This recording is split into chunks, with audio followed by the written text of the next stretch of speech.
Hello जी, welcome to your own channel property providers. मैं आपका अपना भाई अरविंद डागर स्वागत करता हूं आपके खुद के चैनल पे। आज हम लोग बात करेंगे तीन टॉप डेवलपर्स जो कि कमर्शियल रियल एस्टेट के हैं। साथ में ही हम बात करेंगे कि कैसे कैसे लोग फंसते जा रहे हैं कमर्शियल के जाल में और किस जाल में आप लोगों को नहीं फंसना है। इन पहलुओं पे हम लोग नजर डालेंगे और सीधी सीधी बात आप लोगों को समझाने की, आप लोगों के साथ कनेक्ट करने की कोशिश करूंगा।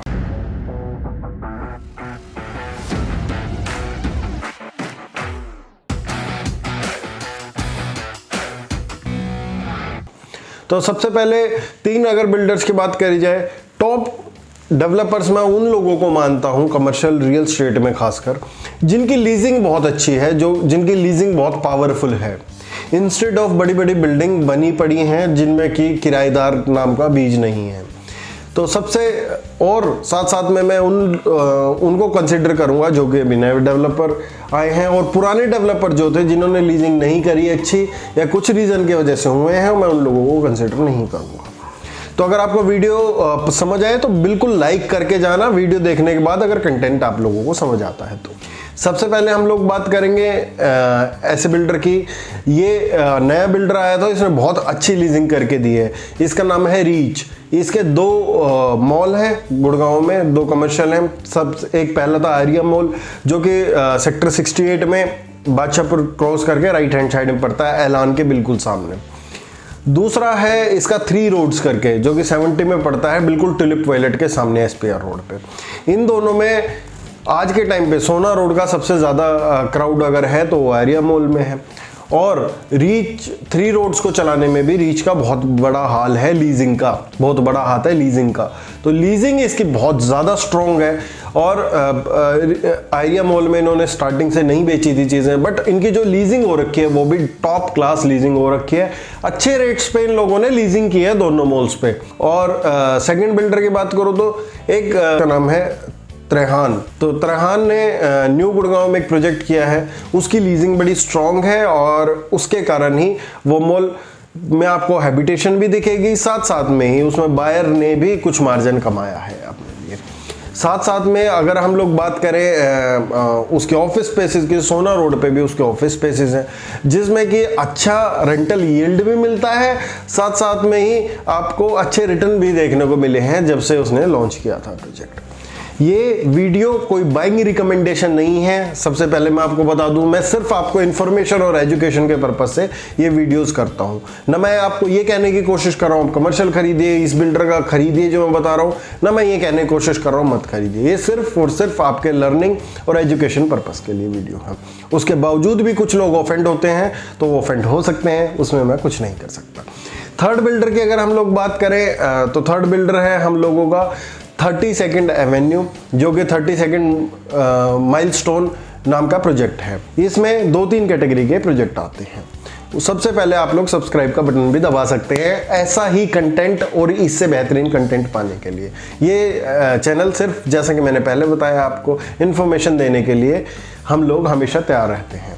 32nd एवेन्यू में काफ़ी प्रोजेक्ट्स लॉन्च हुए हैं। सबसे पहले हाई लाइन नाम का एक प्रोजेक्ट लॉन्च हुआ था उसी में, फिर उसके बाद लॉन्च हुआ था गैलरीज, फिर उसके बाद इन्होंने नाइट क्लब बेचा और अभी एक और लंदन ड्रीम्स करके इसमें कुछ स्पेसेस आए हैं। इसकी रेंटल भी बहुत अच्छी है, रेंटल यील्ड गुड़गांव में सबसे हाई रेंटल यील्ड का एक प्रोजेक्ट है ये, जो कि आपको 400 से 500 रुपये पर स्क्वायर फीट की लीजिंग ऑफर करता है। साथ में ही इसके रेट भी अपर क्लास के एंड में आते हैं। तो जब आप लीजिंग के पर्सपेक्टिव से देखें तो इन 3 बिल्डर का देखना मत भूलना। प्रोजेक्ट को अगर आप लोग किसी भी प्रोजेक्ट में जा रहे हैं, अगर उसकी लीजिंग अच्छी नहीं है तो उस प्रोजेक्ट में लेना ना लेना एक ही बराबर है, कमर्शियल प्रॉपर्टी खासकर। इसके बाद अगर हम करते हैं तो मैंने बताया कि क्यों लोग जाल में फंसे और क्यों लोग खराब होते जा रहे हैं और बिल्डर्स की किस गलती की वजह से लोगों को इतना भुगतना पड़ा है कमर्शियल में। सबसे पहली तो बात, उनके पास लीजिंग टीम नहीं होती है, वो लीज नहीं करके दे पाते। अगर लीज करके भी दे पाते हैं तो अशोर्ड रिटर्न के नाम पे पहले तो आप लोगों से अशोर्ड रिटर्न के नाम पे ही पैसा ले लिया जाता है। जो आपको रिटर्न मिलता है वो पैसा उनकी जेब में पहले ही होता है, ठीक है, उसका रेट ही उतना होता है जो अशोर्ड रिटर्न के नाम पे लिया जाता है। कुछ लोग जो एडजस्टमेंट करा लेते हैं उनको लीजिंग के नाम पे सिर्फ 18 महीने की से 2 साल की ज़्यादा से ज़्यादा लीज दी जाती है, और उस दौरान भी अपने मॉल में हैबिटेशन लाने के लिए और अपने मॉल में अपनी कमर्शियल प्रॉपर्टी में फुटफॉल लाने के लिए वो ऐसे ब्रांड्स को भी चूज़ कर लेते हैं जो कि रेंटल यील्ड आपके पास तो अगर आप को दे रहे हैं अभी 5.5-6% है, पर जब ब्रांड से आती है तो ब्रांड से उनके पास 3 से 4% की रेंटल यील्ड आती है मुश्किल से। अगर 3 से 4% की आपको रेंटल यील्ड ही लेनी है तो क्या बुरा है आप लोगों का एफडी में पैसा रखा हो या आप रेजिडेंशियल में कुछ भी खरीदो, कुछ भी, तो भी आपका इतना रेंटल यील्ड बनता है।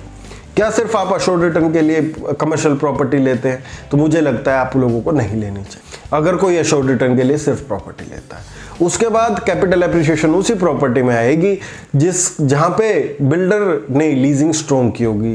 ब्रांड्स के दिखने से लीजिंग स्ट्रॉन्ग नहीं होती है, उसका रेंट एग्रीमेंट भी आप लोगों को ध्यान से देखना ही पड़ेगा।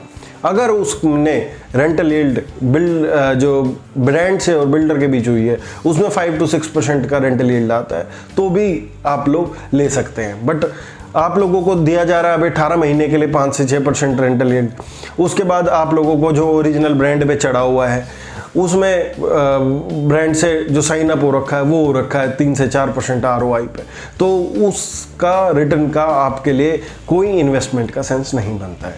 तो कमर्शियल प्रॉपर्टी समझदार कंसल्टेंट के साथ, अच्छी नॉलेज वाले आदमी के साथ, अच्छी इन्वेंट्री के साथ, जो अगर आप कंपनी ना भी चढ़ाती हो रेंटल यील्ड पर आप खुद चीज़ें चढ़ा सके, मैं बोलता आ रहा हूँ मौके की चीज़ हमेशा कमर्शियल में लेनी चाहिए।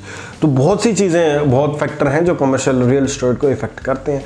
ये आज की वीडियो थी, उम्मीद करता हूँ आप लोगों से कनेक्ट कर पाया हूँ, और कनेक्ट कर पाया हूँ तो वीडियो को लाइक करके और सब्सक्राइब करके ज़रूर जाना, शेयर भी कर सकते हो, और हमारे टेलीग्राम का चैनल का लिंक दिया हुआ डिस्क्रिप्शन में, उसमें जाके ज्वाइन कर सकते हो। उसमें लेटेस्ट इन्फॉर्मेशन, Q&A सेशन और वेबिनार्स मैं करता रहता हूँ। Thank you very much.